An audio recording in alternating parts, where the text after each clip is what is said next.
മുത്താപ്പി കഥകൾ.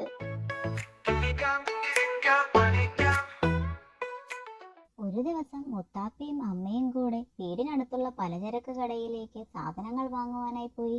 അവിടെ പഴങ്ങളും പച്ചക്കറികളും എല്ലാം ഉണ്ട്. അവർക്ക് ആവശ്യമുള്ളതെല്ലാം നോക്കിയെടുത്തു. അതിനുശേഷം മുത്താപ്പി അവൾക്ക് ഇഷ്ടമുള്ള മിഠായിയും വാങ്ങി.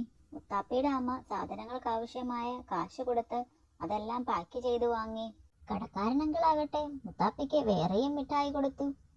മിഠായി കിട്ടിയ സന്തോഷത്തിൽ മുത്താപ്പി വേഗം പുറത്തേക്ക് നടന്നു.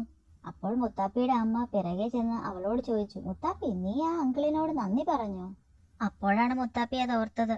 അവൾ ഉടൻ തന്നെ അകത്തേക്ക് പോയി. Thank you uncle. അത് കേട്ട് കടക്കാരൻ അങ്കിളിന് സന്തോഷമായി. അങ്ങനെ മുത്താപ്പിയും അമ്മയും കൂടി സാധനങ്ങളുമായി വീട്ടിലേക്ക് നടന്നു.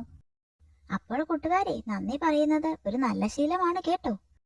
നമുക്ക് ആരെങ്കിലും സഹായം ചെയ്യുമ്പോൾ അല്ലെങ്കിൽ എന്തെങ്കിലും നൽകുമ്പോൾ നന്ദി പറയാൻ മറക്കരുതേ. അത് നമുക്കും കേൾക്കുന്നവർക്കും സന്തോഷം നൽകും.